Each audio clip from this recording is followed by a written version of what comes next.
एक बार फिर से आप सभी का स्वागत है न्यूज इंडिया पर। मैं हूं आपके साथ नीतू गुप्ता। शुरुआत करेंगे साउथ साइड की खबरों की। कांग्रेस को कर्नाटक विधानसभा चुनाव 2023 से काफी उम्मीदें हैं, जिसको लेकर पार्टी जोर शोर से तैयारियों में जुटी हुई है। चुनाव में कांग्रेस कोई भी कोर कसर नहीं छोड़ना चाहती। इसी सिलसिले में कांग्रेस के पूर्व अध्यक्ष राहुल गांधी कर्नाटक पहुंचे और राज्य के लिए कई बड़ी घोषणाओं का ऐलान कर दिया।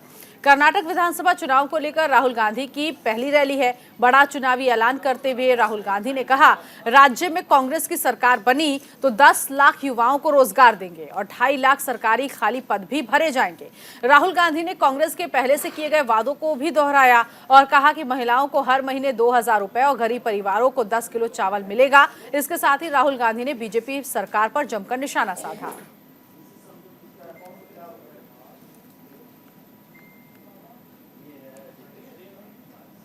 7% जो बढ़ाने का वायदा है उसको एकदम सरकार को पूरा करना चाहिए। तो ये हमारा मैसेज है।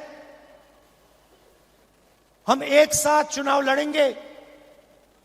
कांग्रेस के सब नेता एक साथ लड़ेंगे और ये जो चुनाव है ये कांग्रेस पार्टी स्वीप करके दिखाएगी। क्यों?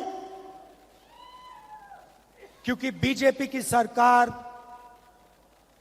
40% वाली सरकार है, कमीशन की सरकार है और कर्नाटका की जनता इस सरकार को हटाना चाहती है, परे करना चाहती है और गरीबों की, कमजोरों की, आम आदमी, छोटे व्यापारियों की सरकार बनाना चाहती है। मैंने कहा है, कर्नाटक के नेताओं से कहा है, कर्नाटक के चुनाव में जहां भी मेरी जरूरत पड़ेगी, जिस डिस्ट्रिक्ट में आप चाहते हो मैं जाने को तैयार हूं।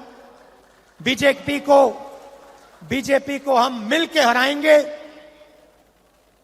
भारी बहुमत से कांग्रेस पार्टी को यहां चुनाव जिताएंगे। उधर तमिलनाडु के राज्यपाल RN रवि शारीरिक शिक्षा और खेल विश्वविद्यालय के 13वें दीक्षांत समारोह में शामिल हुए। इस दौरान उनके साथ केंद्रीय खेल मंत्री अनुराग सिंह ठाकुर, खेल और युवा मंत्री उदयनिधि स्टालिन भी शामिल रहे। इस दौरान उन्होंने छात्रों को संबोधित करते हुए कहा, छात्रों को खेल को भी अपने जीवन में शामिल करना चाहिए। कार्यक्रम में मौजूद खेल मंत्री अनुराग ठाकुर ने यह भी कहा कि देश में खेल संस्कृति के विकास के लिए मोदी सरकार की तरफ से लगातार प्रयास किए जा रहे हैं। इसमें राज्यों की भूमिका भी महत्वपूर्ण है। उन्होंने आगे कहा, देश में खेलों और खेल प्रतिभाओं को बढ़ावा देने के लिए कई प्रयास किए जा रहे हैं। भारत को खेलों की महाशक्ति बनाने पर जोर भी दिया जा रहा है। चाहे हमारे खिलाड़ियों को प्रोत्साहित करना हो या खेल प्रतियोगिताओं से पहले या बाद में उनसे मिलना हो। बीजेपी सरकार के समय भारत के खेल संस्कृति का विकास हुआ, खेल का बुनियादी ढांचा बेहतर हुआ है और खिलाड़ियों को मैदान से पोडियम तक ले जाने के प्रयास किए जा रहे हैं।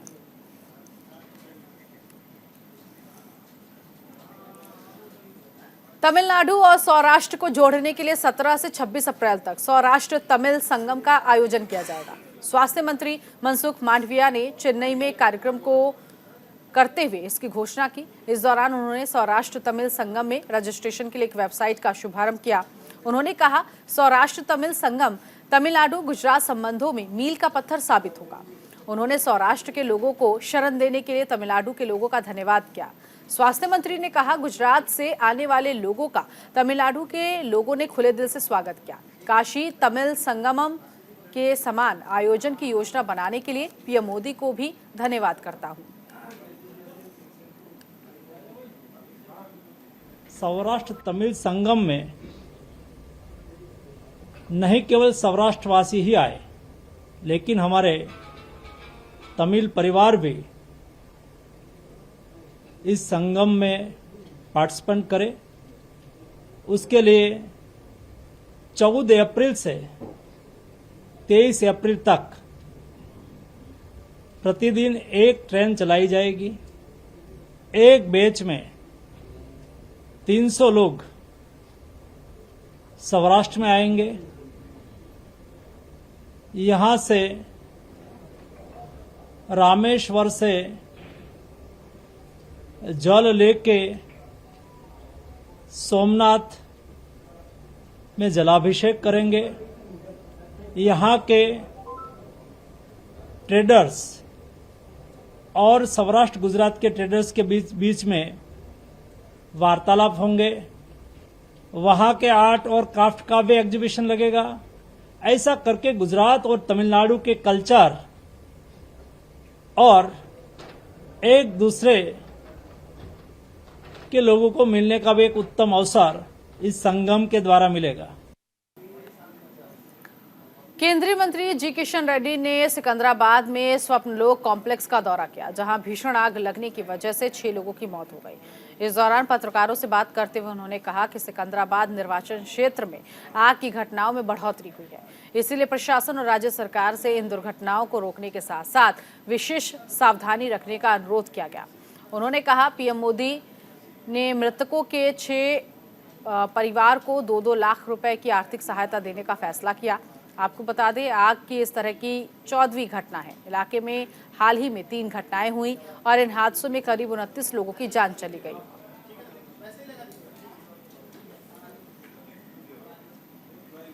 सागर परिक्रमा पहल का 4था चरण शुरू हो गया। इस दौरान केंद्रीय मंत्री पुरुषोत्तम रूपाला ने कहा कि इस पहल से फिशरमैन को काफी लाभ मिलेगा।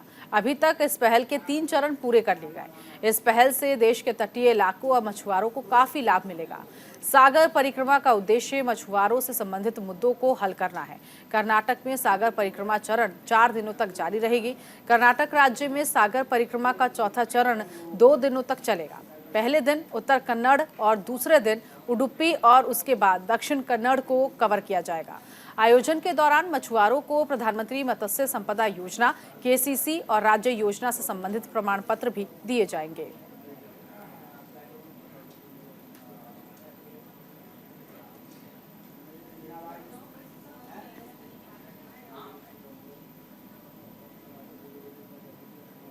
जब हम पूरा परिक्रमा कर लेंगे तो भारत के फिशरमैनों के मन में क्या है, वहाँ हमारे तट की स्थिति क्या है, उनकी समस्याएं क्या है, और अच्छे अच्छे समाधान भी वही देते हैं। बीच में मैं आपको छोड़ दूं, एक मनकी नामक गांव है, वहाँ 30,000 फिशरमैनों की आबादी है। वहाँ एक फिशरमैन के घर में बैठ के हमने बातें की। सभी लोगों को ऐसे कोई स्टेज कार्यक्रम नहीं, घर वालों के बीच में बैठ के उनसे बातचीत किया।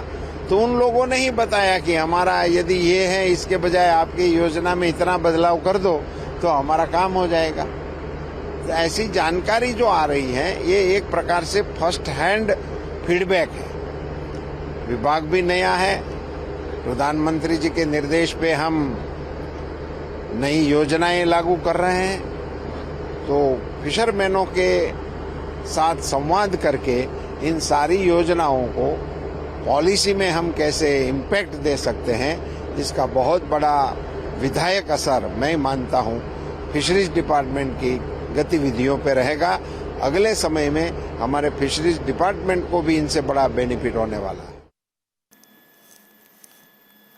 केंद्रीय मंत्री पीयूष गोयल ने हुबली में एमएसएमई प्रतिनिधियों की बैठक में हिस्सा लिया। उन्होंने इस कार्यक्रम को संबोधित करते हुए कहा कि चुनाव घोषणा पत्र तैयार करने के लिए मैं सुझाव मांग रहा हूं। केंद्रीय मंत्री ने यह भी कहा कि डबल इंजन सरकार कर्नाटक को 1 ट्रिलियन की अर्थव्यवस्था में बनाएगी। इसके साथ ही उन्होंने कहा कि हुबली एक स्टार्टअप हब के रूप में बदल रहा है। इसके अलावा पीयूष गोयल ने दुनिया के सबसे लंबे railway platform Shri Siddharudha Swami ji Hubli station का दौरा किया, जहां गर्मजोशी से उनका स्वागत हुआ है। हाल ही दिनों में किए गए सुधारों और भविष्य में सुधार की गुंजाइश के बारे में भी उन्होंने कई जानकारी दी।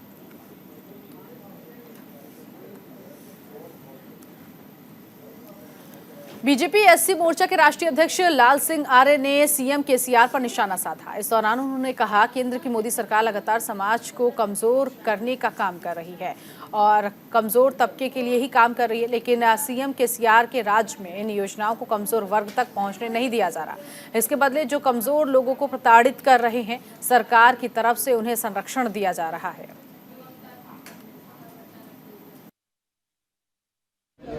आगामी दिनों में एक एजेंडा लेकर हम लोग चल रहे हैं। एक राजनीतिक प्रस्ताव यहाँ पास हुआ है। यहाँ की केसीआर की सरकार जो दलितों पर अत्याचार करते हैं उनको संरक्षण देती है। शराब कांड यहाँ पर हुआ है, गरीबों का पैसा इस सरकार के लोगों ने खाया है। एससी का सर्टिफिकेट डिस्ट्रिक्ट लेवल पर बनता है, ब्लॉक में नहीं बनता है, तहसील पर नहीं बनता है, असेंबली में नहीं बनता है। यहाँ एससी आयोग का अभी तक गठन नहीं किया है। यहाँ सफाई कर्मचारी आयोग बना ही नहीं है। हमें विश्वास है कि नरेंद्र मोदी जी के नेतृत्व में जिन योजनाओं का लाभ यहाँ के दलित गरीबों को मिलना चाहिए, केसीआर की पार्टी के कारण वो नहीं मिल रहा है। वो भ्रम पैदा करते हैं एससी के लोगों में, दलितों को वर्गलाते हैं और एक तरफ संविधान बदलने की बात करते हैं और दूसरी तरफ अंबेडकर जी के स्टेचू लगाते हैं। तो एक तरफ ममता बनर्जी की सरकार में दलितों की हत्या की जाती है, 3,000 घर जलाए जाते हैं। उसी ममता बनर्जी से केसीआर हाथ मिलाते हैं। आप पार्टी के अध्यक्ष से केसीआर हाथ मिलाते हैं। वहाँ उनका उप मुख्यमंत्री शराब कांड करता है, घोटाला करता है और यहाँ उनके परिवार के लोग ही शराब घोटाला करते हैं। ये गरीबों का पैसा खाने वाली सरकार है। ये संविधान को बदलने की बात कहने वाली सरकार है। इसको हटाने के लिए हम लोग संकल्पबद्ध हैं। आंध्र प्रदेश के सीएम जगन मोहन रेड्डी ने बीमार और जरूरतमंद परिवारों की स्थिति देखते हुए आर्थिक मदद देने के लिए निर्देश दिए। दरअसल कैंसर से पीड़ित एक महिला ने सीएम जगन मोहन से आर्थिक मदद की गुहार लगाई थी। महिला का कहना था कि कई वर्षों से कैंसर से पीड़ित है, लेकिन इलाज के लिए पैसे नहीं मिले, जिसके बाद सीएम जगन मोहन ने जिला कलेक्टर को पीड़िता की सहायता करने का निर्देश दिया। मुख्यमंत्री के निर्देश के बाद कलेक्टर ने इलाज के लिए महिला को 1 लाख रुपए की सहायता राशि दी। इसके अलावा अन्य जरूरतमंद लोगों को भी आर्थिक मदद मुहैया कराया गया।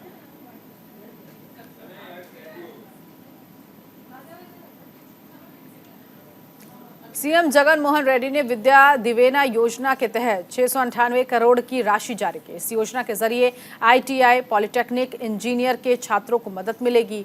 राशि सीधे छात्रों की माताओं के बैंक खातों में जमा की जाएगी। इस अवसर पर लोगों को संबोधित करते हुए उन्होंने कहा, शिक्षा के जरिए ही गरीबों की किस्मत बदली जा सकती है। गरीब छात्रों को उच्च शिक्षा देना सरकार की पहली प्राथमिकता है। इसके साथ ही उन्होंने ये भी कहा कि शिक्षा एक व्यक्ति, एक परिवार, एक समुदाय और एक देश के भाग्य को बदलने का काम करती है। आज कल से बेहतर होना चाहिए और आने वाला कल आज से बेहतर होना चाहिए।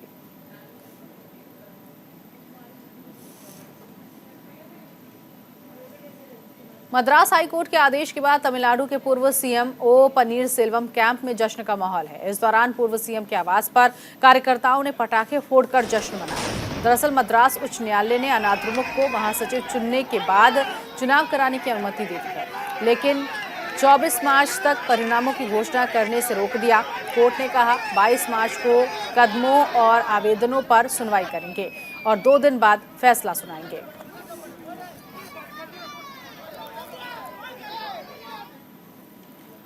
तमिलनाडु सरकार ने 2023-24 के लिए राज्य का बजट पेश किया। इस दौरान उन्होंने कहा राज्य के राजस्व घाटे में कमी आई है। आगे उन्होंने ये जानकारी दी कि 2 वर्षों में बड़े पैमाने की अनेक कल्याण योजनाएं चलाई गई हैं। वित्त मंत्री ने बजट में चेन्नई में आधुनिक वैश्विक स्पोर्ट्स सिटी बसाने और डॉक्टर BR आम्बेडकर के काम के तमिल में अनुवाद के लिए 5 करोड़ रुपए का प्रावधान करने और कोयम्बटूर, मदुरै में मेट्रो रेल परियोजनाओं की घोषणा की है।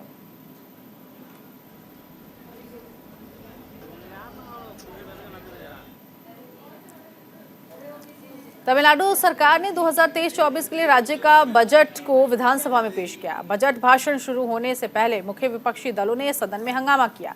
इसी कड़ी में बजट सत्र शुरू होने से पहले पलानीस्वामी ने सरकार से मांग की तमिलनाडु में प्रवासी मजदूरों को उचित सुरक्षा दी जानी चाहिए और सरकार पर आरोप लगाया कि सरकार पहले कह रही थी कि सभी परिवारों की महिला मुखियाओं को हर महीने 1000 रुपए दिए जाएंगे, लेकिन अब कह रहे हैं कि केवल योग्य महिलाओं को ही इसकी सुविधा दी जाएगी।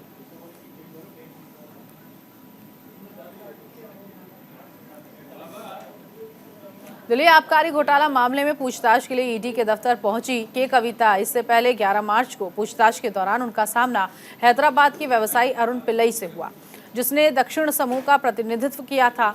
इस समूह पर आप नेताओं को 100 करोड़ रुपए की घूस देने का आरोप है, जिसका कथित तौर पर गोवा विधानसभा चुनाव के दौरान इस्तेमाल किया गया था।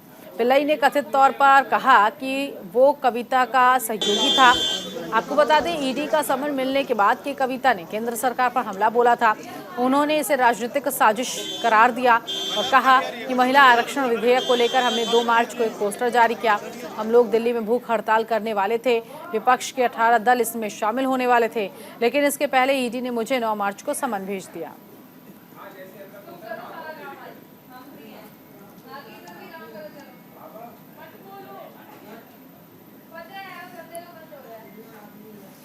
केरल के तिरुवनंतपुरम में विपक्ष के नेता वीडी सतीशन ने कहा कि सीपीआई को पहले सार्वजनिक रूप से पूरे एससी समुदाय से किसी ऐसे व्यक्ति को सीट देने के लिए माफी मांगनी चाहिए जो समुदाय से नहीं है लेकिन फर्जी दस्तावेज पेश कर सदस्य बन गया है। साथ ही साथ उन्होंने कहा, हम माननीय उच्च न्यायालय के फैसले का स्वागत करते हैं क्योंकि नामांकन दाखिल करते समय ही हमारे उम्मीदवार ने असहमति जताई थी। विधायक ए राजा एससी समुदाय से संबंधित नहीं है।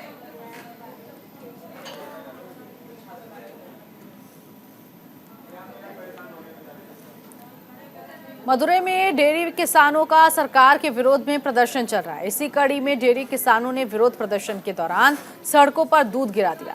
डेयरी किसानों की मांग है कि गाय के दूध का दाम 35 रुपए से 7 रुपए की बढ़ाने के साथ 42 रुपए और भैंस का दूध 44 रुपए प्रति लीटर किए जाने की मांग की जा रही है। डेयरी किसानों ने ये भी कहा कि उनका खर्च बढ़ गया है, सरकार भुगतान में देरी कर रही है।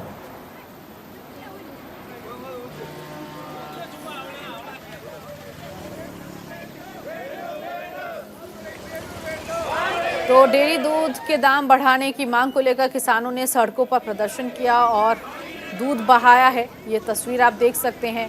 किसानों का कहना है कि उनका खर्च बढ़ गया है और सरकार भुगतान करने में देरी कर रही है। इसीलिए मदुरई में किसानों ने, जो डेयरी किसान हैं, उन्होंने ये प्रदर्शन किया। हाथों में बैनर लेकर, पोस्टर लेकर ये प्रदर्शन किया गया है। हालांकि शांतिपूर्ण तरीके से प्रदर्शन किया गया। सड़कों पर दूध बहाया गया। ये देखिए, महिलाएं जो कि दूध लेकर सड़कों पर बहाती हुई नजर आ रही हैं और सरकार के विरोध में ये प्रदर्शन कर रही हैं। इनका कहना है कि दूध के दाम बढ़ाए जाएं। गाय का दूध 35 रुपए से बढ़ाकर 42 रुपए किया जाए और भैंस का दूध जो है उसके भी दाम बढ़ाए जाए।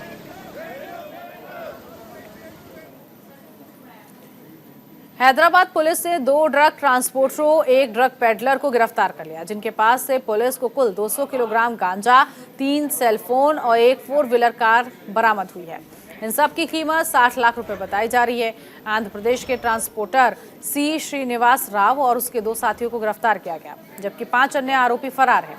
पुलिस जांच में पता चला कि गांजे की खेप महाराष्ट्र के उस्मानाबाद में भेजी गई थी। फिलहाल पुलिस अन्य 5 आरोपियों की तलाश में जुटी है।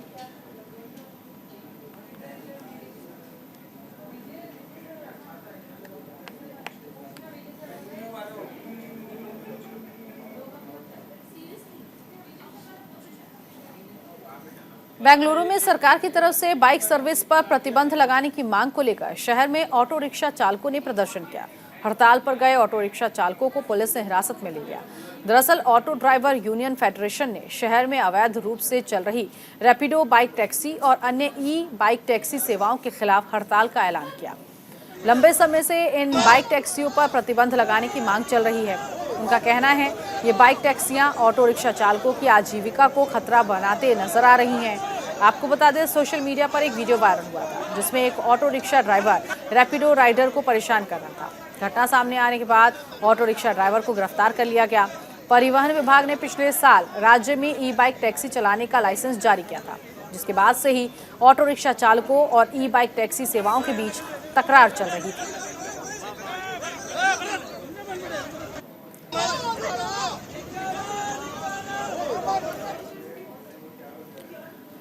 आंगनबाड़ी कार्यकर्ताओं की मांगों को लेकर टीडीपी और वाम दलों के कार्यकर्ताओं ने चलो विजयवाड़ा के तहत विरोध प्रदर्शन किया। विरोध प्रदर्शन के दौरान बड़ी संख्या में कार्यकर्ताओं को हिरासत में लिया गया, जिसके बाद प्रदेश में तनाव फैल गया।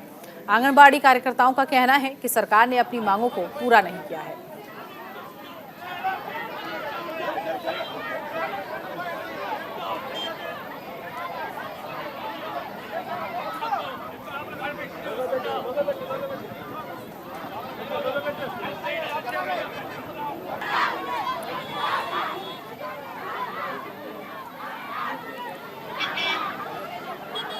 तो आंगनवाड़ी कार्यकर्ताओं ने विरोध प्रदर्शन किया विजयवाड़ा की ये तस्वीरें, जहां काफ़ी संख्या में ये आंगनवाड़ी कार्यकर्ता विरोध प्रदर्शन करती हुई नजर आ रही हैं और इन्होंने कहा कि जो इनकी मांगें थी उन मांगों पर ध्यान नहीं दिया गया। साथ ही साथ वेतन बढ़ोतरी को लेकर भी उन्होंने कई बार आवाज़ बुलंद की, लेकिन उस पर भी ध्यान नहीं दिया गया और अब ऐसे में कई कार्यकर्ताओं को पुलिस ने हिरासत में लिया है।